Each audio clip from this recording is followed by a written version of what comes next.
At 35,000 feet above the Midwest, United Flight 447 had become a death trap. Both pilots were unconscious. The autopilot was failing, and 127 passengers were trapped in a metal tube, hurtling through turbulent skies with no one qualified to land the plane.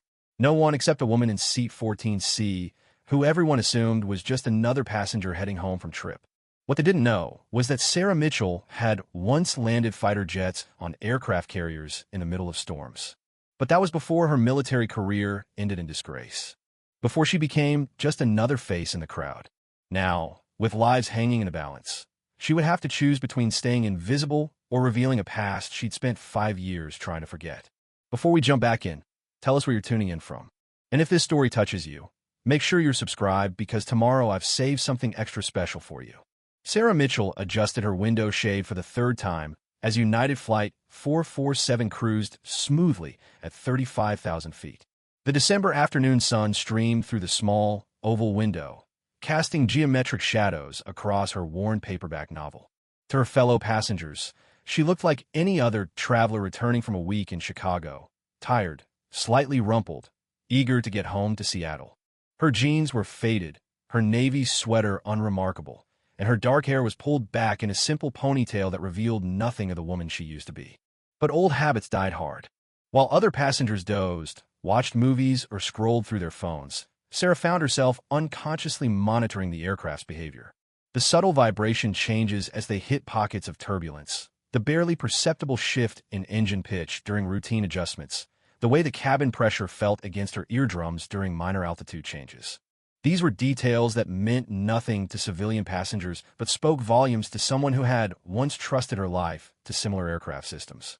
Every single day, she caught herself doing it again and forced her attention back to her book, a thriller about corporate espionage that held none of the real tension she'd experienced in her previous life. The irony wasn't lost on her that she was trying to escape into fiction when her own past read like something from a military adventure novel. Fighter pilot, aircraft carrier landings, combat missions over hostile territory, a distinguished service record that had ended not in glory, but in a court-martial that stripped away everything she'd worked for. 5 years ago, Major Sarah Mitchell had been one of the Navy's most promising aviators. She'd flown F/A-18 Super Hornets off the deck of the USS Abraham Lincoln, executed precision strikes in 3 different theaters of operation, and earned commendations for her exceptional flying skills and tactical judgment. Her colleagues respected her. Her superiors trusted her with the most challenging missions. She was being fast-tracked for squadron command. Then came the incident that changed everything. During a routine training exercise, her squadron leader had made a tactical error that put 2 aircraft on a collision course. Standard protocol demanded radio communication through the chain of command, but there hadn't been time. Sarah had broken formation without authorization, positioning her aircraft to force both pilots into evasive maneuvers that prevented what would have been a catastrophic mid-air collision. Her split-second decision had saved 2 lives and 2 multi-million-dollar aircraft. It had also violated direct orders, broken the chain of command, and embarrassed a squadron leader who happened to be the son of a senior admiral. The subsequent investigation focused not on the lives saved, but on the insubordination displayed. Despite testimony from the pilot she'd saved, despite expert analysis confirming that her intervention had prevented disaster, the court-martial panel ruled that unauthorized deviation from orders, regardless of outcome, could not be tolerated in military aviation. Major Sarah Mitchell was stripped of her commission, her pension, and her identity. Now she worked as a technical writer for an aerospace consulting firm in Seattle, translating complex engineering specifications into language that government contractors could understand. It was steady work that utilized her technical knowledge while keeping her far from anything that might remind her of what she'd lost. She lived in a small apartment, drove a reliable Honda, and had built a quiet life that asked nothing more of her than competent anonymity. The flight attendant's voice broke through her memories. "Ladies and gentlemen, we're beginning our initial descent into Seattle-Tacoma International Airport. Please return your seatbacks and tray tables to their upright positions." Sarah glanced at her watch. They were still 2 hours out from Seattle, which meant this was probably a routine altitude adjustment rather than final approach. But something in the flight attendant's tone seemed slightly off, too controlled, like someone working hard to sound normal. She looked around the cabin more carefully. Jennifer Brooks, the senior flight attendant, was moving through the aisles with practiced efficiency, but her smile seemed forced. Near the front of the cabin, Michael Evans, the younger flight attendant, kept glancing toward the cockpit door with an expression that Sarah recognized from her military days, the look of someone who knew something was wrong but wasn't sure what to do about it. Sarah felt the familiar tingle of situational awareness that had kept her alive through countless missions. Something was happening that the passengers weren't being told about. The question was whether it was routine operational procedure or was something more serious. She closed her book and began paying closer attention to the aircraft's behavior. Engine noise was steady, the flight path smooth, no obvious mechanical issues. But there was something in the cabin atmospheric tension that went beyond normal pre-landing procedures. In seat 12, she noticed a man in his 40s with the unmistakable bearing of law enforcement. His clothes were civilian, but his posture and the way his eyes constantly scanned the cabin marked him as security, probably an air marshal, though he was doing a decent job of blending in with the business travelers. Sarah settled back in her seat and tried to convince herself that she was overthinking things. 5 years of civilian life should have dulled her military instincts, taught her to see ordinary situations as ordinary rather than potential threats. But those instincts had been honed through years of training and combat experience. They weren't easily ignored. The aircraft hit a patch of turbulence, nothing severe, but enough to make the cabin shudder slightly. Around her, passengers grabbed their armrests and looked mildly concerned. But Sarah felt something else, a subtle change in the aircraft's trim that suggested the pilots were making corrections beyond what the turbulence required. She found herself unconsciously cataloging the aircraft systems, remembering the technical specifications of the Boeing 737-800, twin-engine, fly-by-wire controls, redundant hydraulic systems, a reliable aircraft with an excellent safety record. But like any complex machine, vulnerable to the unexpected combination of circumstances that could turn routine operations into emergency situations. The flight attendant call button chimed from somewhere near the front of the cabin. Then again, then a third time in quick succession.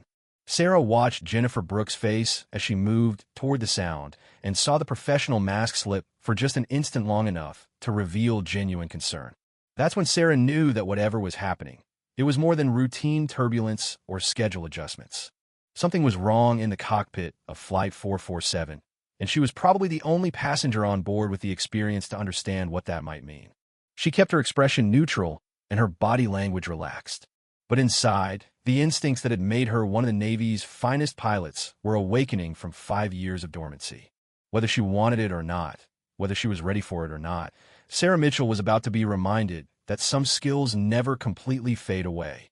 The question was whether she would have the courage to use them if the moment came. 20 minutes passed before Sarah's suspicions were confirmed. The subtle signs she'd been monitoring: inconsistent altitude adjustments, extended periods without pilot announcements, the increasingly nervous behavior of the flight crew had painted a picture that her military training refused to ignore. Something was seriously wrong in the cockpit of Flight 447. The revelation came when Jennifer Brooks made her way down the aisle with a medical kit, moving with the kind of purposeful urgency that flight attendants were trained to mask from passengers. She paused at row 8, where Dr. Robert Hayes sat reading a medical journal, and leaned down to whisper something that made the doctor's face immediately shift from casual interest to professional concern. Sarah watched Dr. Hayes follow Jennifer toward the front of the aircraft and noticed other details that confirmed her growing fears. Michael Evans had positioned himself near the cockpit door, ostensibly organizing service items, but actually standing guard. The man she'd identified as an air marshal, Agent David Carter, though she didn't know his name yet, had subtly shifted in his seat to get a better view of the cockpit area. These weren't the movements of crew members dealing with a routine medical issue among passengers.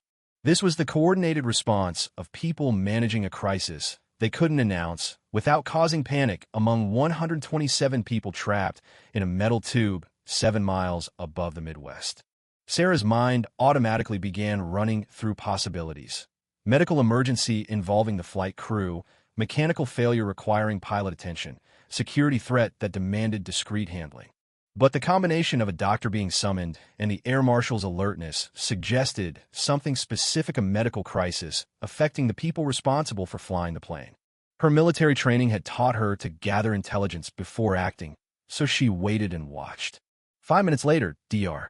Hayes emerged from behind the curtain, separating first class from the cockpit area.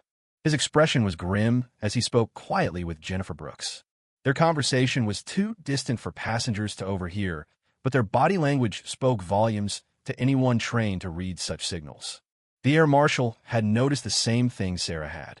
She watched him make a discreet phone call, probably to ground control or federal authorities, his voice too low to catch specific words, but his posture indicating he was reporting a developing situation. When he ended the call, he remained in his seat, but Sarah could see him calculating angles and distances, the same kind of tactical assessment she'd made countless times during her naval service. That's when the announcement came, delivered by Jennifer Brooks with the kind of forced calm that fooled no one who knew what to listen for. Ladies and gentlemen, we're experiencing some minor technical difficulties that require us to divert to Minneapolis-St. Paul International Airport. This is purely precautionary, and we expect to land in approximately 45 minutes. Please remain seated with your seat belts fastened. Minor technical difficulties, the euphemism that covered everything from hydraulic leaks to engine failures to crew medical emergencies.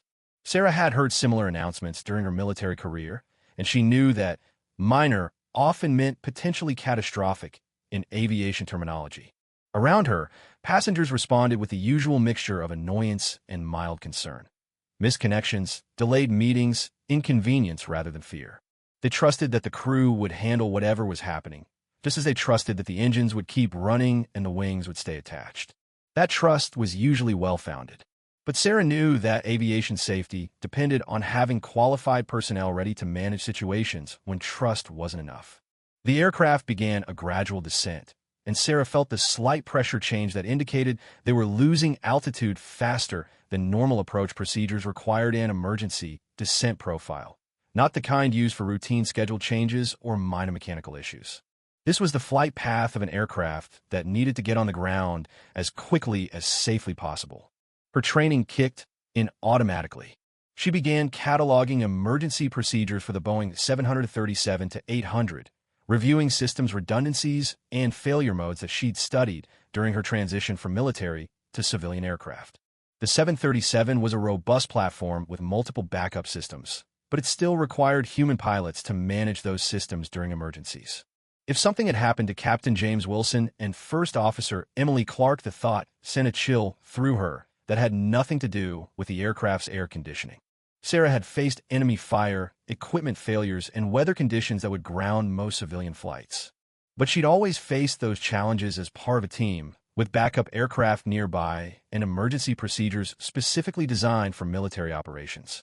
Commercial aviation operated under different rules, with different safety margins and different assumptions about who would be available to handle crisis situations. She found herself studying the other passengers with new eyes, looking for anyone who might have relevant experience. A few business travelers who might have private pilot licenses. Some younger passengers who could potentially assist with evacuation procedures. But no one who showed the kind of situational awareness that suggested military or professional aviation background. Except for the Air Marshal, who was now making more frequent glances toward the cockpit area and had positioned his carry-on bag where he could access it quickly. His movements were becoming less discreet, suggesting that whatever was happening had progressed beyond the point where normal cover protocols mattered. Sarah made a decision that would have seemed impossible 5 years ago. She unbuckled her seatbelt and made her way toward the front of the cabin, moving with the casual confidence of someone heading to the restroom, but actually positioning herself where she could better assess the situation. As she passed row 12, Agent Carter looked up and made eye contact. For just an instant, she saw recognition there, not of her identity, but of her bearing. The way she moved, the way she observed her surroundings, the subtle alertness that marked someone with tactical training. He didn't stop her, but she felt his attention tracking her movement toward the front of the aircraft. Near the galley area, Sarah could hear fragments of conversation between Jennifer Brooks and Michael Evans, words like unresponsive, tried everything, and how long, that confirmed her worst fears about what was happening behind the cockpit door. When Jennifer noticed her standing nearby, Sarah made another decision that surprised her with its clarity. "I couldn't help but notice that you seem to be dealing with a serious situation," she said quietly. "I have experience that might be helpful." Jennifer's professional training kicked in immediately. "Ma'am, I need you to return to your seat. We have everything under control." "I'm sure you do," Sarah replied. But I'm also sure that if you're dealing with a flight crew medical emergency, you're going to need someone with aviation experience to help manage this situation. I have that experience. The flight attendant's expression shifted from polite dismissal to sharp attention. What kind of experience? The kind that might be the difference between landing this aircraft safely and not landing it at all. As the words left her mouth, Sarah realized that she had just volunteered to step back into the world she'd spent 5 years trying to forget. But with 127 lives potentially depending on decisions that would be made in the next hour, her personal history seemed far less important than her professional capabilities. The question now was whether anyone would listen to a disgraced former Navy pilot who wasn't supposed to be anything more than a passenger in seat 14C. Jennifer Brooks' eyes narrowed as she studied Sarah's face, searching for signs of deception or delusion. Flight attendants were trained to handle all kinds of passenger situations, medical emergencies, unruly travelers, people claiming expertise they didn't possess. But there was something in this woman's bearing that didn't fit the usual patterns of civilian passengers trying to insert themselves into crew operations. What specific aviation experience are you talking about? Jennifer asked, her voice barely above a whisper. Naval aviation, fighter jets, aircraft carrier operations. 15 years of flying everything from training aircraft to combat missions. Sarah kept her voice equally quiet, aware that other passengers were beginning to notice their conversation. I know you probably get people claiming they can help, but I also know you're facing something serious enough that you called for a doctor and have been in contact with the cockpit for the past 20 minutes without any pilot announcements. Before Jennifer could respond, Dr. Hayes emerged from the first-class section, his face pale and his hands trembling slightly as he approached them. The medical bag he carried seemed heavier than when he'd taken it forward, and his professional composure showed cracks that made Sarah's stomach tighten with dread. Jennifer, Dr. Hayes said, his voice carefully controlled. I need to speak with you privately now. The three of them moved into the small galley area between first class and the cockpit, where Michael Evans was already waiting with an expression that confirmed Sarah's worst fears. Whatever was happening behind that cockpit door had progressed beyond routine medical assistance. Both pilots are unconscious, Dr. Hayes said without preamble. Captain Wilson collapsed first, approximately 30 minutes ago. First Officer Clark tried to maintain control, but succumbed to the same symptoms about 10 minutes later. I've checked their vital signs. They're stable but completely unresponsive. Pulse, blood pressure, and breathing are normal, but neither shows any response to verbal or physical stimuli. Jennifer's face went white. How is that possible? Food poisoning? Some kind of contamination? I don't know. The symptoms don't match any standard toxicity profile I'm familiar with. It could be something in the air supply, though this should affect passengers too. Could be something they both consumed that no one else had access to. Could be some kind of deliberate poisoning, though that seems unlikely given the security protocols for flight crews. Sarah felt the pieces clicking together in her mind, not the medical cause, which was beyond her expertise, but the operational implications that these civilian crew members might not fully grasp. Who's flying the plane right now? She asked. Autopilot, Michael answered.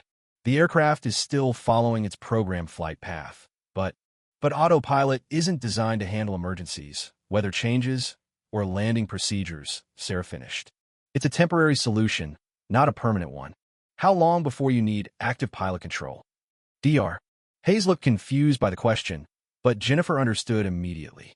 We're supposed to begin approach procedures from Minneapolis in about 20 minutes. The air traffic controllers are expecting pilot communication for landing clearance. And if no one can communicate with them, they'll assume we're having radio problems and vector other aircraft away from our approach path. They can talk us down using the radio. But they can't actually land the plane, Sarah said. They can give instructions, but someone in the cockpit has to execute them. Someone who understands flight controls, approach procedures, and emergency protocols. The silence that followed was broken by Agent Carter's voice from directly behind them. Excuse me, but I couldn't help overhearing the conversation about pilot incapacitation. His credentials were already in his hand. Federal Air Marshal David Carter, he said with the kind of authority that commanded immediate attention. I need to understand the exact nature of our situation. Jennifer looked relieved to have someone with official authority take charge. Agent Carter, both our pilots are unconscious. We have autopilot maintaining flight path, but we're going to need human intervention for landing procedures. Carter's expression remained professional, But Sarah could see the calculations running behind his eyes, the same tactical assessment she'd been making about options, timelines, and available resources. Do either of you have pilot training? Basic emergency procedures only, Jennifer replied. Nothing that would qualify us to actually fly the aircraft. Carter's attention turned to Sarah. Ma'am, I heard you mention naval aviation experience. Can you be more specific about your qualifications? This was the moment Sarah had been dreading for 5 years, having to explain not just her capabilities, but why those capabilities were no longer officially recognized. Major Sarah Mitchell, former F/A-18 pilot with carrier qualifications. 3,000 flight hours, including combat operations and emergency procedures. Court-martialed and discharged 5 years ago for insubordination. The last part hung in the air like a challenge. Carter's expression didn't change, but she could see him processing the information, weighing her claimed expertise against the obvious question of why someone with those qualifications was no longer in military service. What kind of insubordination? He asked. The kind that saved 2 lives and 2 aircraft by violating direct orders from a superior officer who was making a tactical error that would have resulted in a mid-air collision. Carter studied her face for several long seconds. Around them, the aircraft continued its steady descent toward Minneapolis. The autopilot dutifully followed programming that would soon require human intervention to complete safely. Can you land this aircraft? He asked finally. Yes, Sarah replied without hesitation, but not from a passenger seat. I need access to the cockpit controls, and I need to understand what caused the pilot's condition to make sure it doesn't affect me the same way. Dr. Hey, spoke up. I've been thinking about that. If it's something environmental contaminated air supply, chemical exposure, then anyone entering the cockpit could be at risk.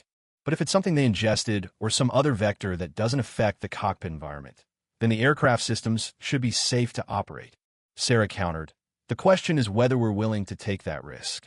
Agent Carter looked at each of them in turn of flight attendants who were trained for customer service and basic emergency procedures, the doctor whose expertise was medical rather than aviation, and the former military pilot whose qualifications came with a criminal record that had ended her career. Ma'am, he said to Sarah, I'm going to need you to prove you know what you're talking about before I authorize anyone to enter that cockpit. Sarah nodded. She had expected the need to demonstrate competence before being trusted with 127 lives. The irony wasn't lost on her that she would have to prove herself to people who had no aviation experience. But that was the reality of her situation. Ask me anything about Boeing 737-800 systems, emergency procedures, or approach protocols, she said. I'll walk you through exactly what needs to happen to get this aircraft safely on the ground. As Carter began formulating his questions, Sarah realized that the next few minutes would determine not just whether she would be allowed to help, but whether 127 people would live or die based on decisions she'd made 5 years ago that had cost her everything she'd worked for. The test of her life was about to begin, and this time there would be no court-martial afterward to judge her actions, only the simple verdict of success or catastrophic failure. Agent Carter's questioning was methodical and precise, the kind of systematic verification that law enforcement officers use to separate genuine expertise from dangerous overconfidence. But Sarah had expected this interrogation, and her answers came with the automatic precision of someone whose knowledge had been tested under far more stressful conditions than a galley conversation at 35,000 feet.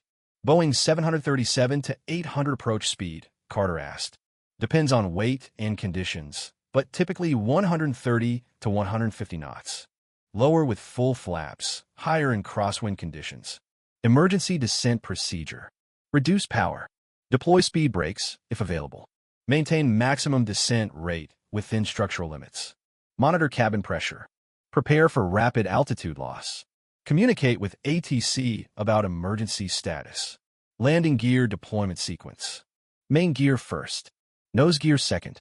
3 green lights confirm proper deployment and lock. Manual backup systems available if hydraulics fail. Carter fired questions for 5 minutes, covering everything from fuel management to hydraulic systems to radio protocols. Sarah answered each one without hesitation, drawing on knowledge that she'd accumulated through thousands of hours of training and operational experience.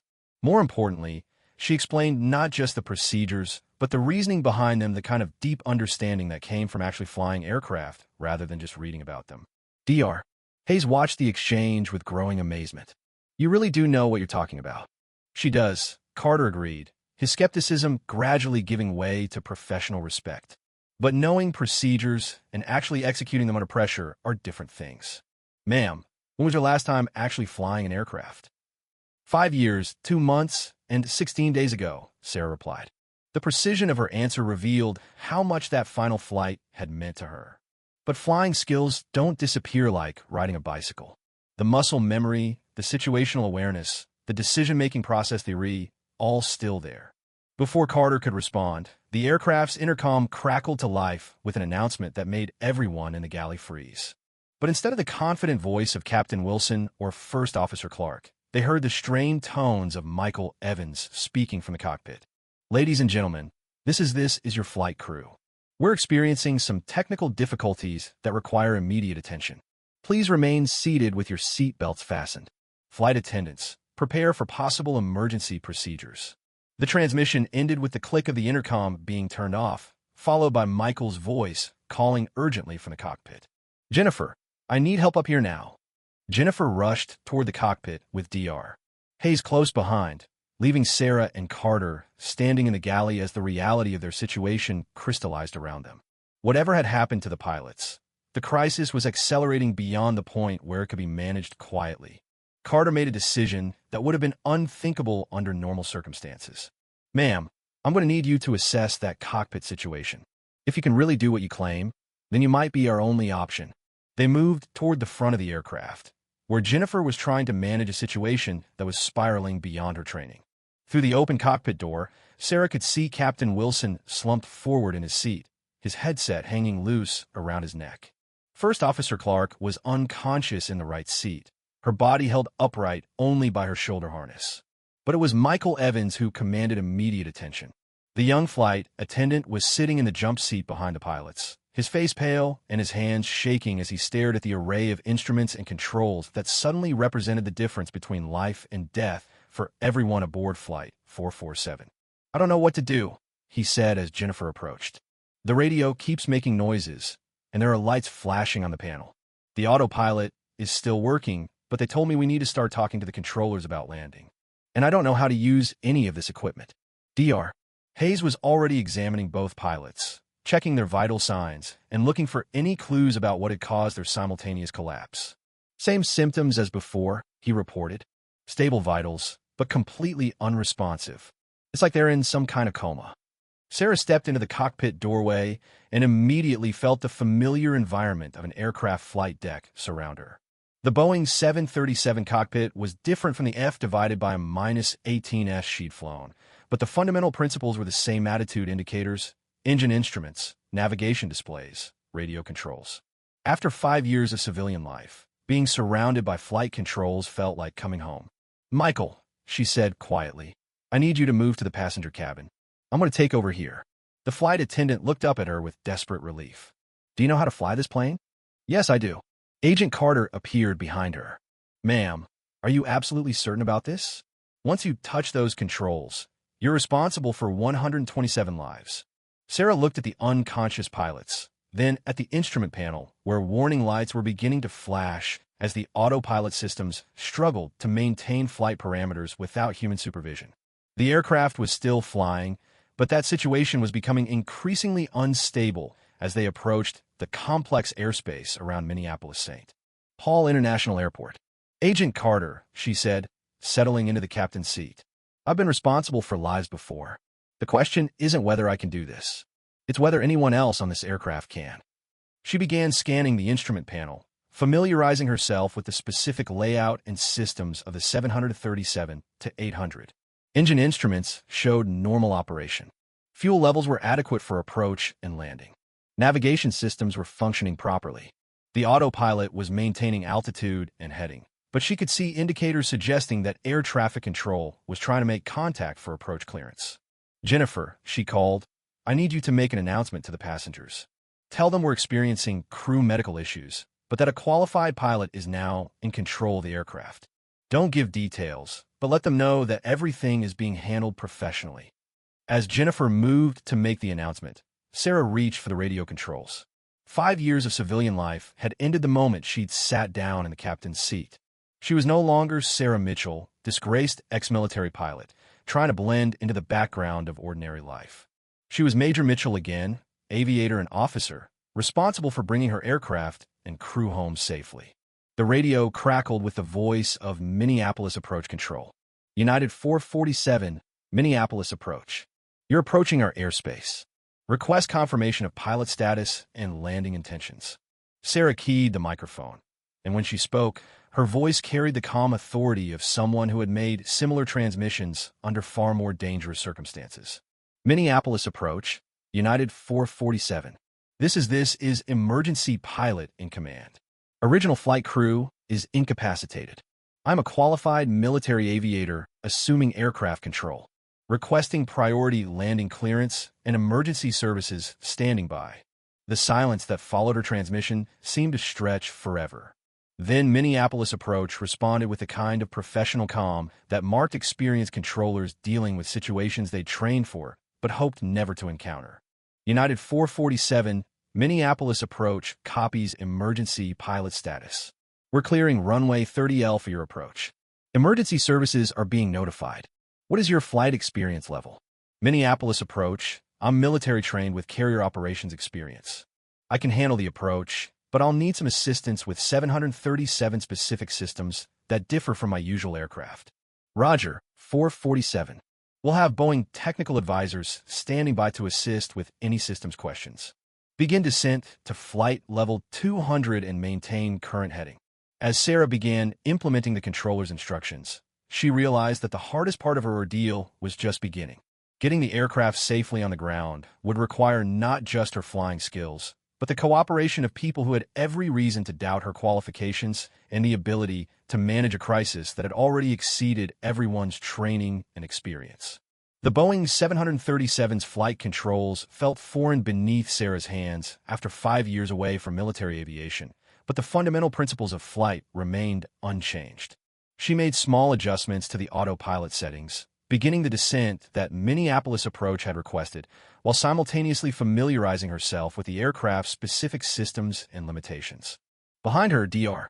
Hayes continued his examination of both unconscious pilots, his frustration evident as he searched for answers that seemed increasingly elusive. I've never seen anything like this, he muttered, checking Captain Wilson's pupils with a pen light. All vital signs are completely normal, but neither of them shows any response to stimulus. It's like their brains have just shut down.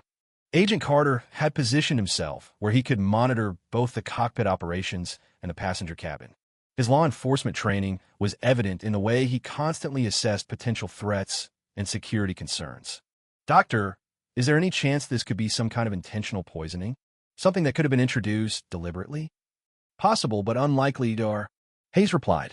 The timing would have to be incredibly precise, and the delivery method would need to affect only the pilots without contaminating anyone else. Unless, he paused, his expression shifting as a new possibility occurred to him. Unless what? Sarah asked, her attention divided between the conversation and the increasingly complex task of managing the aircraft's descent through busy airspace. Unless it was something specific to the pilot's environment, something in the cockpit air supply, or in food or drinks that only they had access to. Sarah felt a chill that had nothing to do with the aircraft's air conditioning. If it's environmental contamination in the cockpit, then I could be at risk right now. We'll have to monitor you for any symptoms, Dr. Hayes said. Dizziness, nausea, confusion, difficulty concentrating. If you start feeling anything unusual, report it immediately. I'll report it, Sarah finished. But right now, I feel fine, and we need to focus on getting this aircraft safely on the ground before worrying about what might happen. The radio crackled with another transmission from Minneapolis Approach. United 447, we have technical advisors from Boeing standing by to assist with any systems questions. Also, please advise passenger count and fuel status for emergency planning. Sarah keyed the microphone. Minneapolis Approach. United 447 Heavy with 127 souls on board. Fuel status is adequate for normal approach with standard reserves. No mechanical issues reported. Crew medical emergency only. Roger, 447. We're vectoring other traffic away from your approach path. Descend and maintain flight level 180, heading 090. As Sarah implemented the new altitude and heading changes, she became aware of a subtle shift in the aircraft's behavior that hadn't been apparent when the autopilot was managing all flight controls. The 737 was responding normally to her inputs, but there was a slight asymmetry in the engine performance that suggested one of the pilots had been dealing with a minor mechanical issue before their incapacitation. Jennifer, she called to the senior flight attendant. I need you to check the passenger cabin and make sure everyone is remaining calm. Also, see if anyone has aviation experience who might be able to assist up here. Jennifer nodded and moved back into the cabin, where Sarah could hear her making announcements designed to maintain passenger confidence while gathering information about potential additional resources. The murmur of concerned voices from the passenger compartment provided a constant reminder of how many people were depending on decisions she was making in real time. Agent Carter moved closer to the cockpit controls. Ma'am, I need to ask about your court-martial. You mentioned insubordination, but I need to understand whether there were any issues with your judgment or flying capabilities that could affect this situation. Sarah appreciated his directness. In a crisis, there wasn't time for diplomatic language or avoiding uncomfortable topics. My court-martial was for violating direct orders to prevent a mid-air collision during a training exercise. The ruling was that I should have followed the chain of command, even if it resulted in aircraft loss and pilot deaths. My flying skills were never questioned, only my willingness to follow orders that I believed were wrong. And now, there's no chain of command to violate. There's just an aircraft that needs to be landed safely and 127 people who need to get home to their families. The radio interrupted their conversation with an urgent transmission. United 447, Minneapolis approach. We're showing some irregularities in your flight path. Are you experiencing any control difficulties? Sarah checked her instruments and immediately saw what the controllers were detecting. The slight engine asymmetry she'd noticed was becoming more pronounced, causing minor variations in the aircraft's heading and altitude that required constant correction. Whatever mechanical issue the original pilots had been managing was becoming more significant under the stress of emergency operations. Minneapolis approach, United 447. I'm detecting minor engine performance variations that may require manual compensation during approach. Nothing critical at this time, but I may need additional guidance for landing procedures. Roger, 447. We're coordinating with Boeing technical support to provide real-time assistance for any systems issues. Continue descent to flight level 120. As Sarah implemented the continued descent, Dr. Hayes' voice broke the concentration she needed for managing the increasingly complex flight situation. I think I may have found something, he said, his tone carrying a mixture of relief and concern. He was holding 2 small bottles that he'd apparently found in the cockpit area.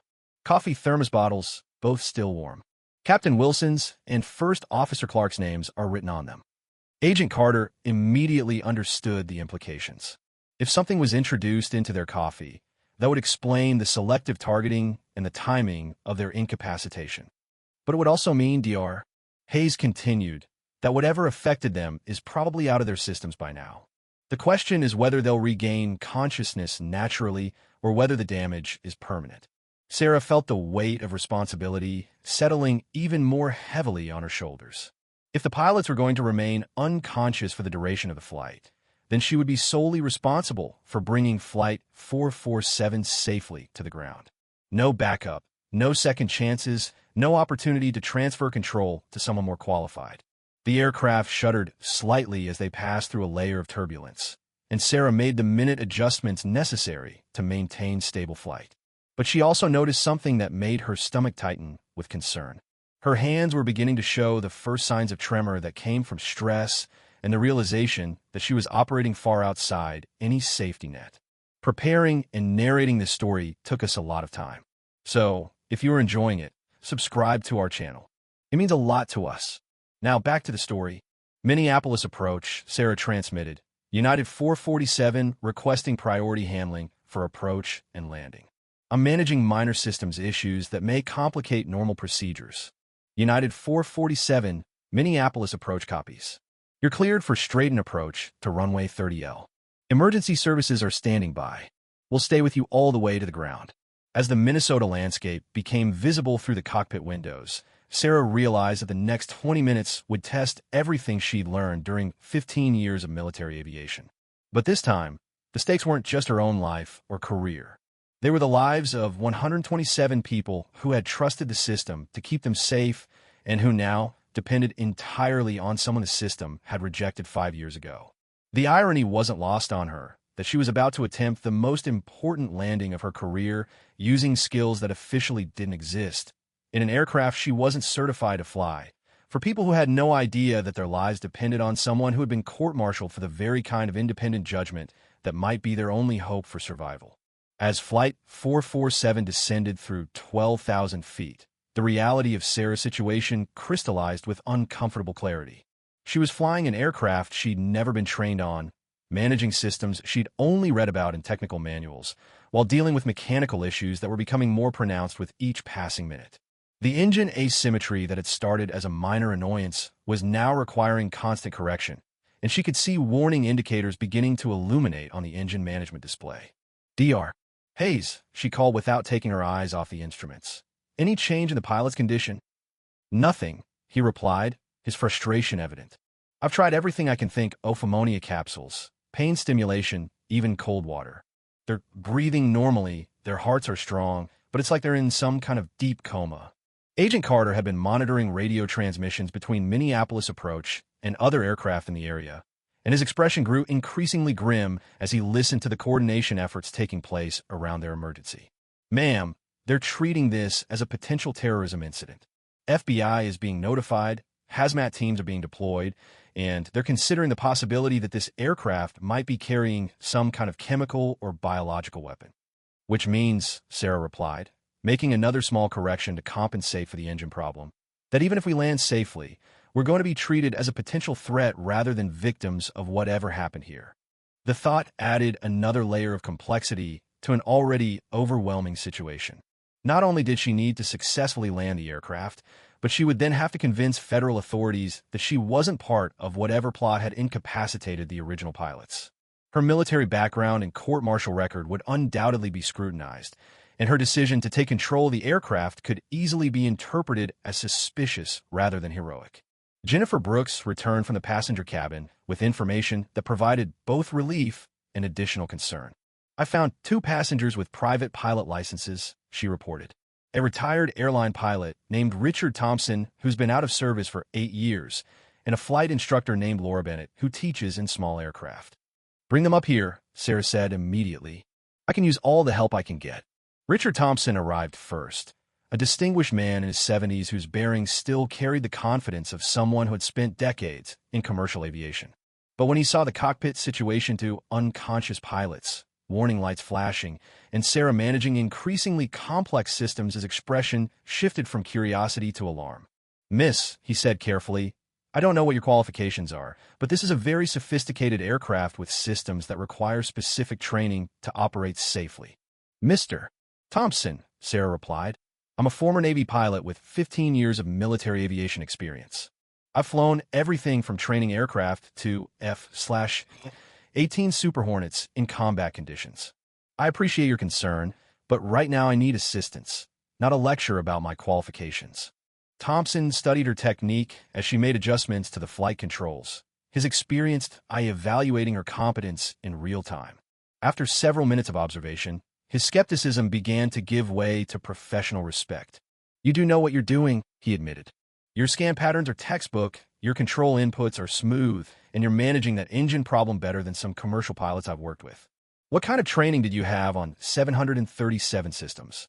"None," Sarah replied honestly.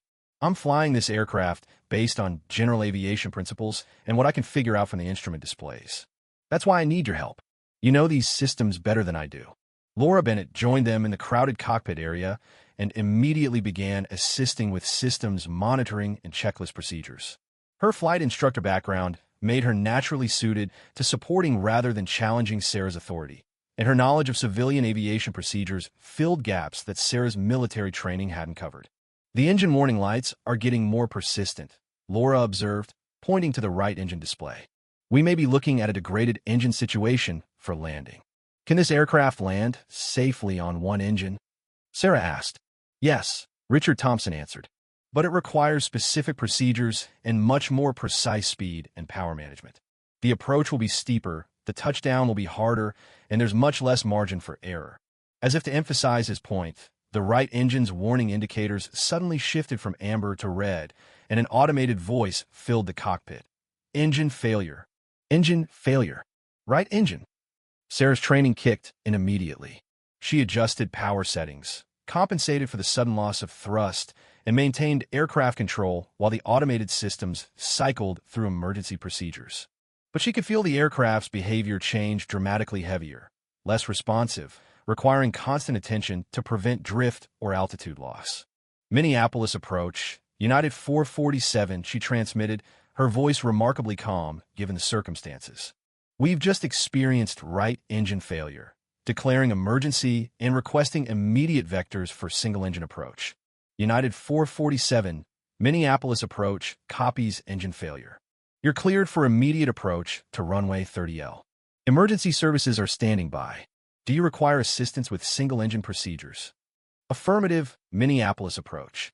I'm military-trained, but not familiar with 737 single-engine protocols.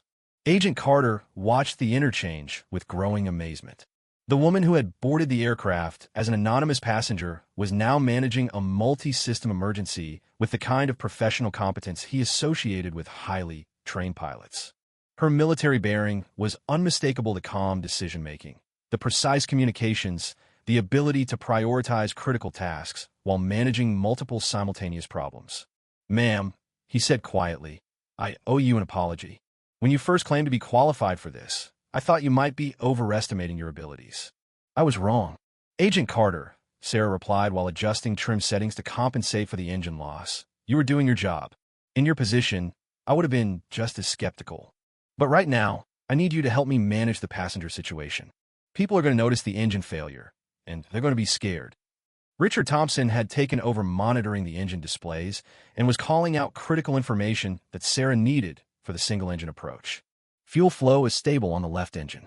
Hydraulics are showing normal pressure. Flight controls are responding normally. Laura Bennett was managing radio communications with ground support, coordinating with Boeing technical advisors who were providing real-time assistance with systems procedures. They're recommending approach speed of 145 knots, flaps at 30 degrees, and gear deployment at 3 miles final. As the Minnesota landscape grew larger in the windscreen, Sarah realized that she was about to attempt one of the most challenging landings in commercial aviation, a single-engine approach in an aircraft she'd never flown before, with 127 lives depending on skills she developed in a completely different type of flying, using procedures she was learning in real time. But for the first time since the crisis began, she felt the quiet confidence that had made her one of the Navy's most trusted pilots. She had competent people supporting her, adequate aircraft systems still functioning, and the kind of challenge that demanded everything she'd learned about flying under pressure. The hardest part was yet to come. But Sarah Mitchell was no longer pretending to be just another passenger. She was an aviator again, responsible for bringing her aircraft and crew home safely and determined to prove that some skills transcended the boundaries of official certification and institutional approval. At 8,000 feet with Minneapolis-St. Paul International Airport visible through the windscreen, Flight 447 had become a different aircraft than the one that had departed Chicago 6 hours earlier. The failed right engine created a constant pull to the right that required continuous correction. The remaining engine was working harder than designed, and every system on the aircraft was operating under stress conditions that pushed both machine and pilot toward their operational limits. Sarah found herself drawing on muscle memory that she'd thought was buried after 5 years of civilian life. The precise rudder pressure needed to maintain heading with asymmetric thrust. The power management techniques that kept the remaining engine within safe operating parameters. The constant scan of instruments that revealed the aircraft's condition before problems became critical. These were skills that had been developed through thousands of hours of practice, refined through combat operations, and proven through emergencies that had tested her capabilities under conditions far more dangerous than commercial aviation.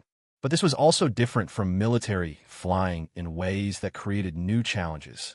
Military aircraft were designed for single-pilot operation under emergency conditions, with systems that could be managed by one person making rapid decisions. Commercial aircraft assumed crew coordination, multiple people sharing workload, and procedures that depended on communication between pilots who knew each other's capabilities and limitations. Richard, she called to Thompson, who had positioned himself where he could monitor both engine displays and navigation instruments. "I need you to handle all radio communications with ground control. My hands are full with flying the aircraft." "Roger," Thompson replied, immediately taking over the communication responsibilities. His familiarity with commercial aviation procedures and terminology made him the natural choice for coordinating with controllers who were managing not just their emergency approach, but the complex task of keeping other aircraft safely separated from Flight 447's unpredictable flight path. Laura Bennett had taken over monitoring cabin conditions and passenger management, working with Jennifer Brooks to maintain calm while preparing for what everyone understood might be a very rough landing. The engine failure had been impossible to hide from passengers, and the changed sound and vibration of the aircraft made it clear that they were dealing with a serious emergency rather than routine mechanical problems. Agent Carter's role had evolved from skeptical authority figure to tactical coordinator, managing the multiple variables that could affect their landing beyond the purely aviation concerns. He was monitoring federal law enforcement communications, coordinating with airport security about the potential terrorism investigation, and maintaining awareness of threats that could complicate their emergency even after a successful landing. "Ma'am," he said, "I'm getting reports that there may be media attention when we land. Someone leaked information about the pilot incapacitation and emergency takeover. You might want to be prepared for that." Sarah almost laughed at the absurdity of worrying about media coverage while trying to land a crippled aircraft, but she understood Carter's point. Her story, former military pilot taking control of a commercial flight, would inevitably become public, and her court-martial record would be scrutinized by people who had never faced the kind of split-second decisions that aviation emergencies demanded. "Agent Carter," she replied, "if we don't land this aircraft safely, media attention will be the least of our problems. Let's focus on getting everyone home alive first." Minneapolis Approach Control's voice filled the cockpit with instructions that brought them closer to the critical phase of the emergency. "United 447, you're cleared for straight-in approach to runway 30L. Wind is 090 at 12 knots. Visibility 10 miles, ceiling 3,000 feet. Emergency equipment is standing by." "Minneapolis Approach, United 447 cleared for approach," Thompson responded. "Single engine, 127 souls on board. Fuel sufficient for one approach attempt." The finality of that last statement, one approach attempt, highlighted the stakes they were facing. Unlike military operations, where alternate airfields and additional fuel provided multiple options, commercial flights operated with much smaller safety margins. If Sarah couldn't get the aircraft safely on the ground during this approach, their alternatives would be extremely limited. At 5,000 feet, she began configuring the aircraft for landing, deploying flaps and stages, and monitoring how the single remaining engine responded to the increased drag and power requirements. The 737 was heavier than the fighter aircraft she was used to, with different flight characteristics and energy management requirements that demanded constant adjustment of her technique. "Laura," she called, "I need you to monitor airspeed and call out any deviations. Single-engine approaches require very precise speed control." "Airspeed 160 knots, on target," Laura replied. "Descent rate 800 feet per minute. Slightly high, but manageable." Richard Thompson was coordinating with the Boeing technical advisors who were providing real-time support from the ground. They're recommending gear deployment at 3 miles final, flaps to landing configuration at 2 miles, and target speed of 145 knots over the threshold. As they descended through 3,000 feet, Sarah could see Minneapolis-St. Paul spread out below them, runways, terminal buildings, and the emergency vehicles that were positioning themselves along their approach path. Red lights and flashing strobes marked the locations of fire trucks, ambulances, and rescue equipment that everyone hoped would be unnecessary, but knew might be critical. The aircraft shuddered as she deployed the landing gear, and immediately the flight characteristics changed again: more drag, different control responses, increased workload for the remaining engine. She adjusted power settings and trim to maintain the precise flight path that would bring them safely to the runway. 2 miles final, Thompson announced. "Emergency equipment reports ready. Tower clears us to land. Wind still 090 at 12. Sarah could feel the tension throughout the aircraft as passengers realized they were in the final phase of an emergency landing that would either save their lives or end them. In the cockpit, the professional calm that had sustained them through the crisis was giving way to the focused intensity that marked the difference between routine operations and life-or-death situations. 1 mile final, Laura called out. Airspeed 148 knots on glide path. Looking good. Through the windscreen, runway 30L grew larger and more defined, the white centerline stripe that would guide them to safety becoming clearer with each second. But Sarah could also see the crosswind conditions that would make the single-engine landing even more challenging, requiring precise control inputs at the moment when the aircraft would be most vulnerable. Half-mile final, Thompson announced. Emergency equipment reports, all stations ready. Sarah made final adjustments to power and attitude, feeling the aircraft respond to her inputs with the kind of precision that marked the difference between good pilots and exceptional ones. Everything she'd learned during 15 years of military aviation was focused on the next 60 seconds of critical phase, where all their preparation and skill would be tested against the unforgiving physics of bringing 75 tons of aircraft safely back to Earth. The runway threshold passed beneath them, and Sarah began the landing flare that would determine whether Flight 447's emergency would end in triumph or tragedy. In the passenger cabin behind her, 127 people held their breath and trusted their lives to someone they'd never heard of until an hour ago, someone whose qualifications existed only in her own experience and the desperate hope that competence mattered more than official certification. The moment of truth had arrived, and there would be no second chances. The final approach to runway 30L at Minneapolis-St. Paul stretched ahead of Flight 447 like a narrow corridor between safety and catastrophe. At 500 feet above the ground, every decision Sarah made would be magnified by the physics of a 75-ton aircraft moving at 145 knots with only one engine providing the power needed to maintain controlled flight. The crosswind that had been a minor concern at altitude became a major factor as they descended into the ground effect zone, where wind patterns were disrupted by buildings, terrain, and the airport infrastructure itself. Sarah could feel the aircraft wanting to drift left away from the runway centerline, requiring constant pressure on the rudder pedals to maintain proper alignment. Airspeed 147 knots, Laura Bennett called out, her voice steady despite the tension that filled the cockpit. Descent rate 600 feet per minute. On glide path, Richard Thompson monitored the engine parameters with the intensity of someone who understood that their single remaining power source had to perform flawlessly for the next 90 seconds. Left engine temperature normal, oil pressure good, fuel flow steady, no warning indications. Through the windscreen, the runway grew larger with each passing second, but Sarah could see the challenge that awaited them. The crosswind was creating a crab angle that would require precise timing to correct at the moment of touchdown. Too early, and the aircraft would drift off the runway centerline. Too late, and they would land sideways with gear that wasn't designed for side loads. At 300 feet, a new complication emerged.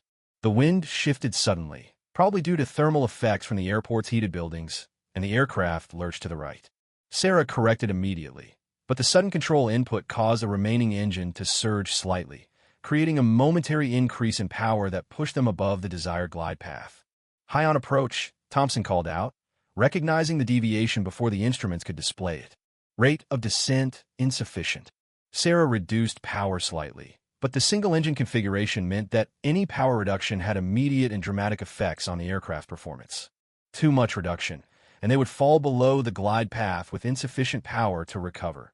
Too little, and they would fly over the runway with nowhere to go. 250 feet, Laura announced. Airspeed 146 knots, descent rate increasing. In the passenger cabin, Jennifer Brooks was making final preparations for what everyone hoped would be a normal landing, but could easily become an emergency evacuation. The passengers could see the airport through their windows now, could see the emergency vehicles tracking their approach, could feel the aircraft's behavior changing as Sarah fought to maintain control in increasingly difficult conditions. Agent Carter had positioned himself where he could observe both the cockpit operations and monitor radio communications with ground emergency services. What he heard confirmed that everyone on the ground understood the severity of their situation. All emergency units, aircraft on final approach with single-engine failure and unqualified pilot in command. Prepare for possible runway excursion, fire suppression, and mass casualty response. Unqualified pilot. The words sting, but Sarah pushed them aside. Official qualifications mattered in briefing rooms and certification boards. Here, at 200 feet above a runway with 127 lives, depending on the next few seconds, only competence mattered. 200 feet, Thompson called. Looking good. Looking good. The runway threshold passed beneath them, marked by precision approach path indicators that confirmed they were still on glide path despite the challenging conditions. But Sarah could feel the aircraft fighting her, the asymmetric thrust creating constant pressure that required continuous correction. 150 feet, still on centerline. The critical moment was approaching. In military aviation, carrier landings were controlled crashes, aircraft hitting the deck at specific speeds and angles that civilian pilots would consider catastrophic. But commercial aviation required finesse, gradual transitions from flight to ground contact that preserved both aircraft and passengers. 100 feet, begin flare. Sarah pulled back gently on the control yoke, reducing the aircraft's descent rate while maintaining forward speed. The single engine responded to her power adjustments, but the heavier commercial aircraft required different timing than the fighters she was used to. 50 feet, airspeed 144 knots.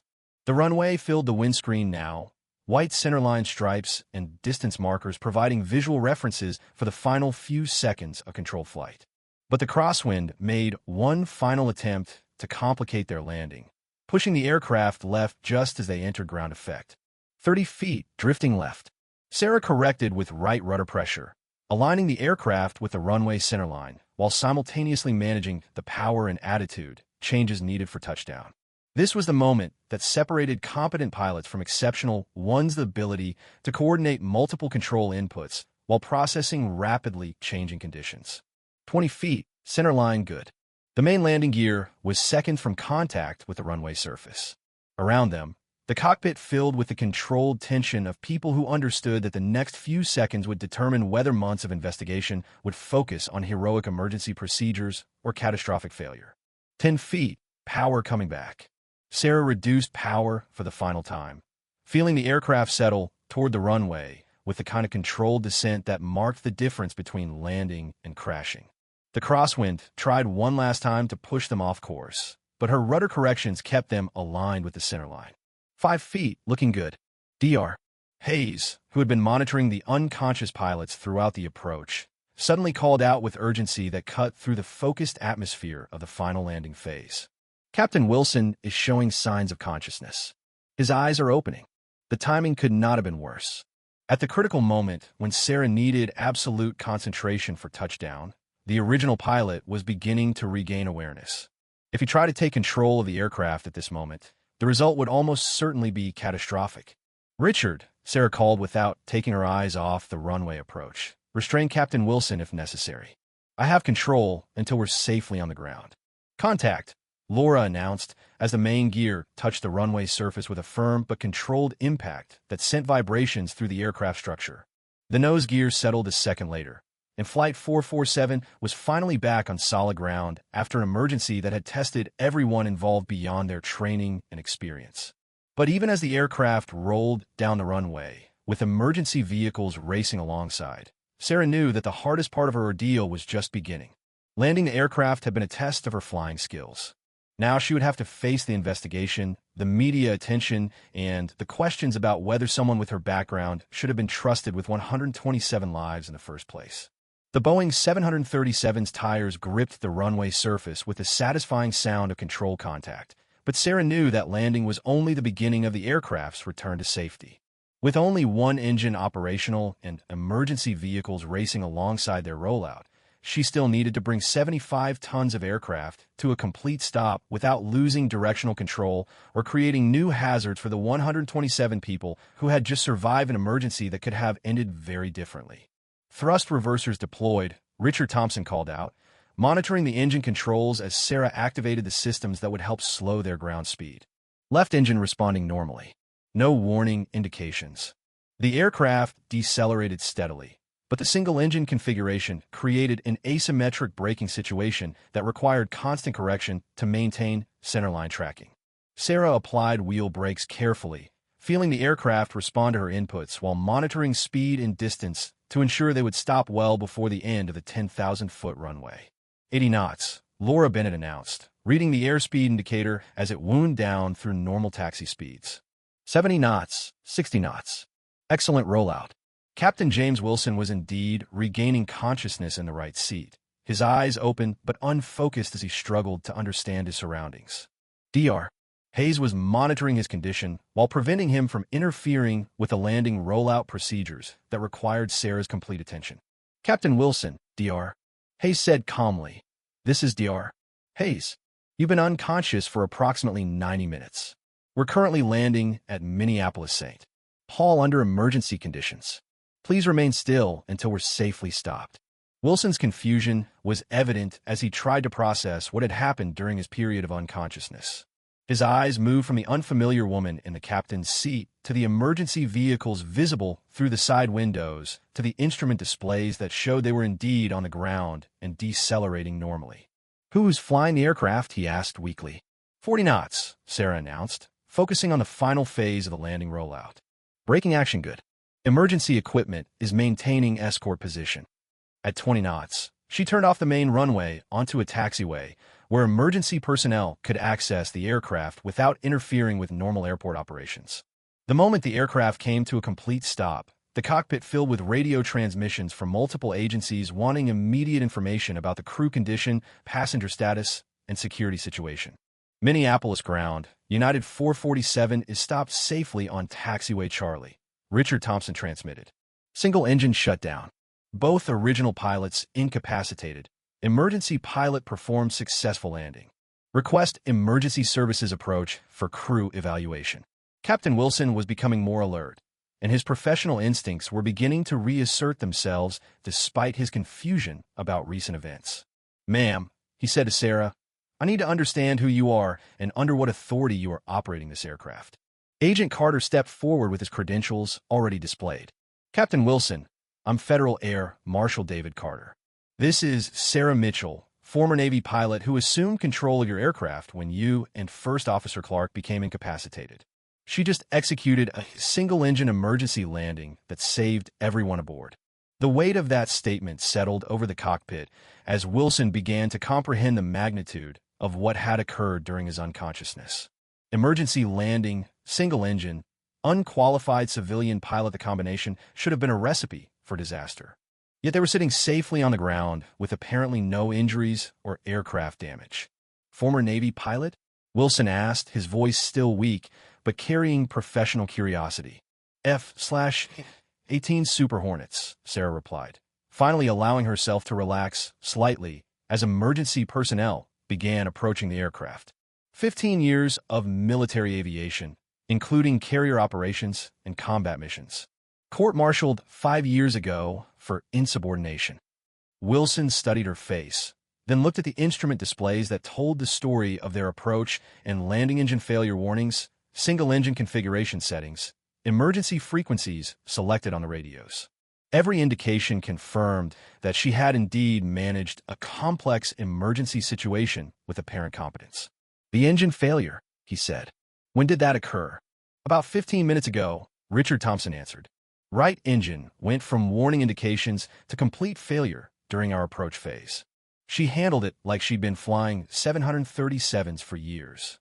First Officer Emily Clark was also beginning to show signs of consciousness, her eyes opening slowly as Dr. Hayes continued his medical evaluation of both pilots. Same symptoms as Captain Wilson, the doctor reported. Gradual return to awareness, no apparent neurological deficits, but they'll both need comprehensive medical evaluation to determine what caused the simultaneous incapacitation. Emergency personnel reached the aircraft and began their systematic approach to ensuring that the crisis was truly over. Hazmat teams prepared to test for chemical or biological contamination. FBI agents coordinated with airport security about the potential terrorism investigation. Medical personnel stood ready to evaluate both crew and passengers for any health issues related to the suspected poisoning. But in the cockpit, a different kind of recognition was taking place. Jennifer Brooks, who had maintained professional composure throughout the crisis, finally allowed her emotions to show. Ma'am, she said to Sarah, I don't know how to thank you for what you did. When both pilots were unconscious, I thought we were all going to die. Michael Evans, the young flight attendant who had been thrust into cockpit operations beyond his training, looked at Sarah with the kind of respect typically reserved for people who had performed genuine heroics. You made it look easy, he said, but I was watching the instruments. I know how difficult that landing was. Laura Bennett, whose private pilot experience had given her insight into the complexity of what Sarah had accomplished, was more specific in her praise. Single-engine approach in an aircraft you'd never flown before, with crosswind conditions and a failed engine. That was exceptional flying by any standard. Agent Carter's assessment carried the weight of federal law enforcement authority. Ma'am, I've seen a lot of people claim expertise they don't possess. You demonstrated skills under pressure that probably saved 127 lives. Whatever happened in your military career, what you did today was outstanding. As emergency personnel prepared to evacuate the aircraft for medical evaluation and security screening, Sarah realized that the most difficult part of her ordeal was about to begin. The flying was over, but now she would face questions about her background, her authority to take control of the aircraft, and her decision-making during a crisis that had no clear precedent in commercial aviation procedures. Captain Wilson, now fully conscious but still weak from his unexplained incapacitation, made a statement that would later prove crucial in the official investigation. Based on what I'm seeing here, he said, looking at the instrument readings and emergency equipment outside, whoever landed this aircraft did so competently and professionally. I want that on the record. The recognition felt strange after 5 years of anonymity. But Sarah understood that her actions during the past 2 hours had irrevocably changed her life. She was no longer the invisible former pilot trying to blend into civilian society. She was someone who had proven that competence and courage mattered more than official certification when lives were at stake. The question now was whether the system that had rejected her 5 years ago would be willing to acknowledge that sometimes the most important qualifications couldn't be measured by traditional standards. The evacuation of Flight 447 proceeded with the methodical efficiency of emergency personnel who had trained for situations they hoped never to encounter.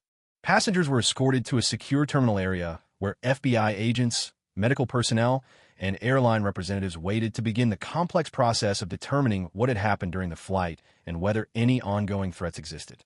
Sarah found herself at the center of attention that felt both overwhelming and familiar. During her military career, she had been debriefed after combat missions and emergency situations, but those sessions had involved people who understood aviation and could evaluate her actions within appropriate professional context. This situation was different, a mixture of law enforcement investigation, media spectacle, and administrative complexity that had no clear precedent in commercial aviation. Agent Carter had taken responsibility for coordinating the initial response, his federal authority providing some protection from the chaos that was developing around the aircraft. But even he seemed uncertain about how to handle someone whose actions had been clearly heroic but whose legal status remained ambiguous. Ms. Mitchell, he said as they waited for transportation to the terminal, I need to inform you that this incident will be subject to multiple investigations. The FBI will examine possible terrorism or criminal activity. The FAA will review aviation procedures and regulations. You're going to be questioned by a lot of people who may not understand the context of what you did. Agent Carter, Sarah replied, I've been through military investigations before. I understand that doing the right thing doesn't always align with doing the officially approved thing. Dr. Hayes had accompanied both Captain Wilson and First Officer Clark to Hennepin County Medical Center for comprehensive medical evaluation, but not before providing preliminary statements that would prove crucial in the official record. Both pilots confirmed that they remembered nothing from the onset of their symptoms until regaining consciousness after landing, and both acknowledged that Sarah had undoubtedly saved their lives along with everyone else aboard.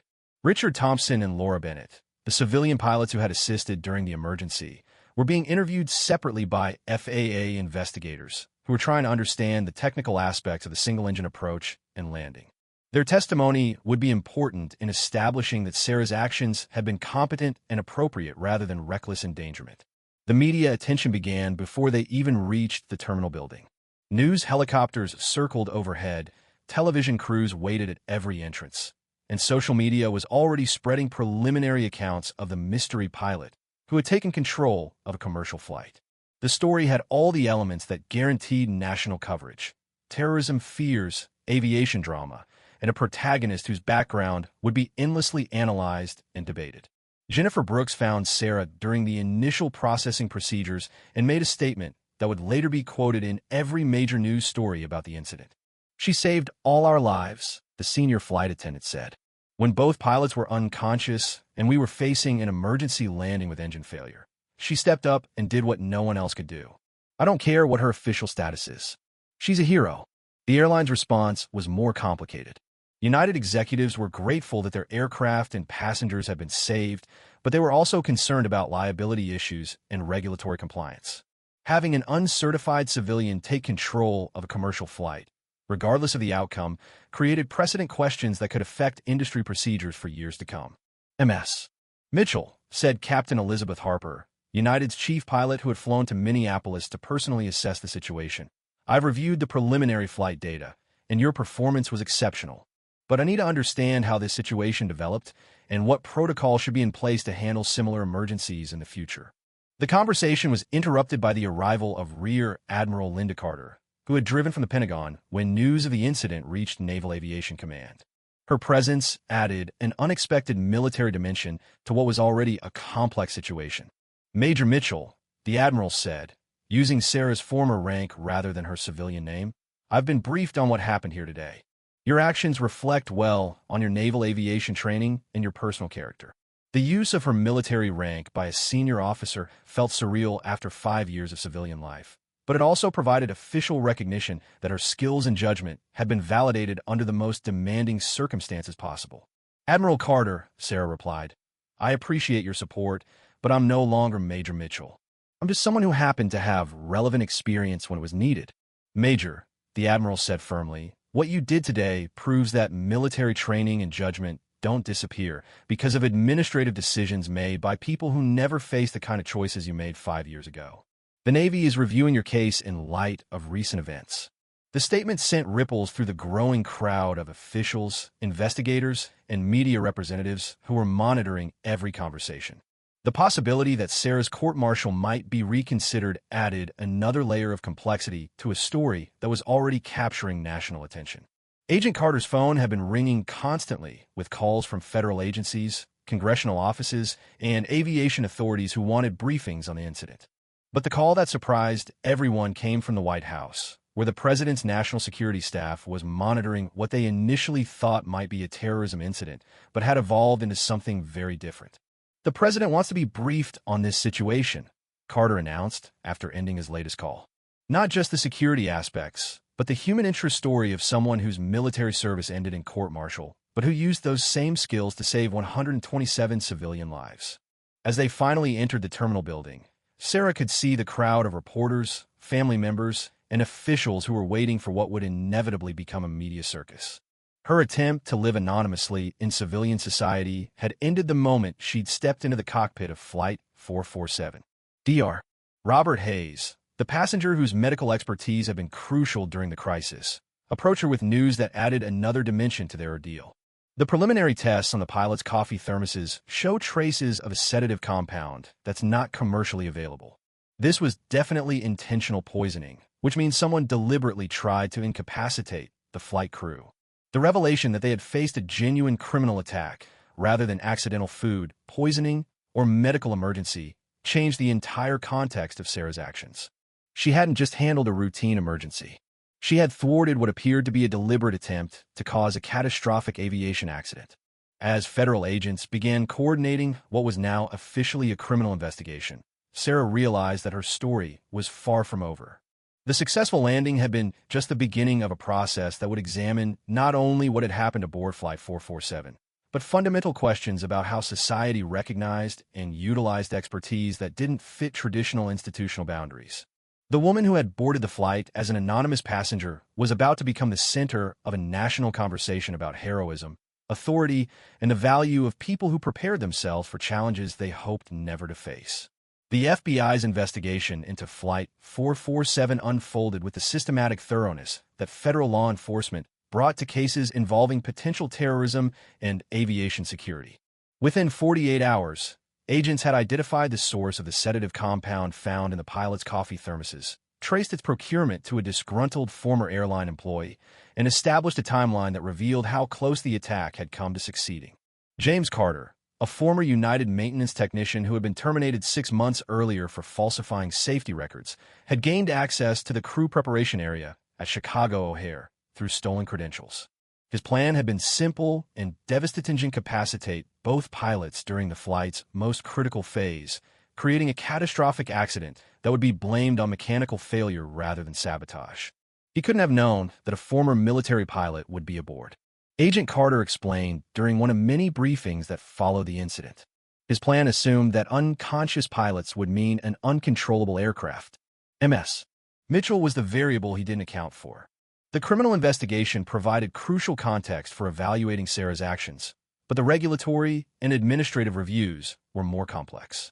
The Federal Aviation Administration faced unprecedented questions about civilian authority during emergencies, while the Department of Defense grappled with the implications of a court-martialed officer performing actions that vindicated the very judgment that had led to her dismissal.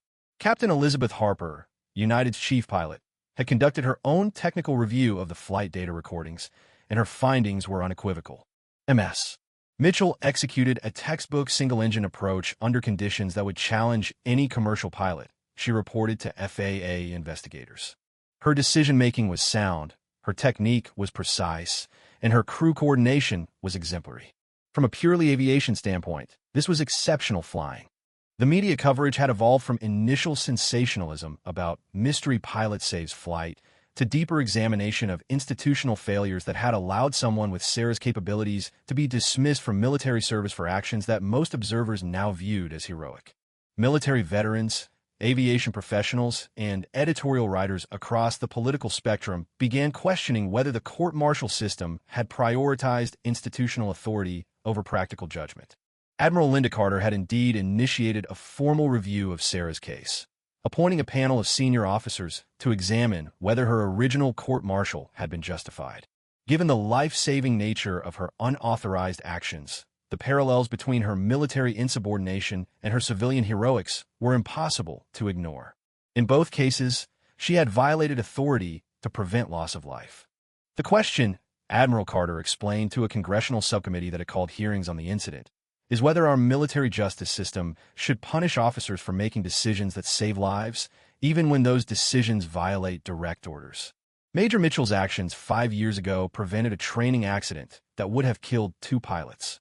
Her actions last week saved 127 civilian lives. In both cases, she acted against institutional authority, but in favor of human preservation. Dr. Hayes' medical analysis had revealed additional details about the attack that further vindicated Sarah's judgment. The sedative compound used on the pilots was designed to create gradual incapacitation that would be difficult to detect until symptoms became severe. If MS. Mitchell hadn't been monitoring the situation and ready to act immediately, he testified, the pilots would have become unconscious during the approach phase, when recovery would have been impossible. The technical review conducted by Boeing engineers provided the most detailed assessment of Sarah's performance. Single-engine approaches in commercial aircraft require precise energy management and exceptional situational awareness, their report concluded. The flight data shows that MS. Mitchell maintained aircraft control within all safety parameters while managing multiple system failures and crew coordination challenges. Her performance exceeded what we would expect from many certified commercial pilots. Richard Thompson and Laura Bennett, the civilian pilots who had assisted during the emergency, became vocal advocates for recognizing Sarah's actions. "I've been flying for 40 years, Thompson said during a television interview, and I've never seen anyone handle a crisis with that level of competence and calm. The idea that she's not qualified to fly commercial aircraft is absurd given what I witnessed." The White House response came in the form of a Presidential Medal of Freedom nomination. But even that recognition sparked debate about whether civilian awards were appropriate for someone whose actions have been based on military training. The complexity of Sarah's situation neither purely military nor purely civilian challenged traditional categories for recognizing heroism and competence. 3 weeks after the incident, the Navy's review board reached its conclusion. Admiral Carter personally delivered the findings to Sarah at her Seattle apartment, accompanied by Captain Harper and Agent Carter, who had become unlikely allies in advocating for her recognition.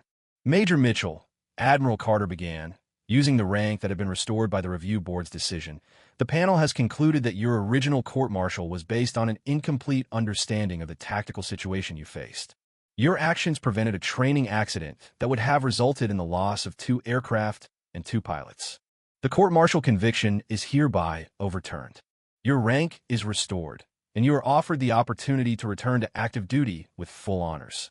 The offer of reinstatement was generous, but Sarah had already made her decision about her future. Admiral, I'm grateful for the Navy's recognition, but I've found a different way to serve. United Airlines has offered me a position in their flight training program, developing emergency procedures and crew resource management protocols.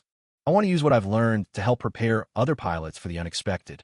Captain Harper's offer represented something unprecedented in commercial aviation hiring someone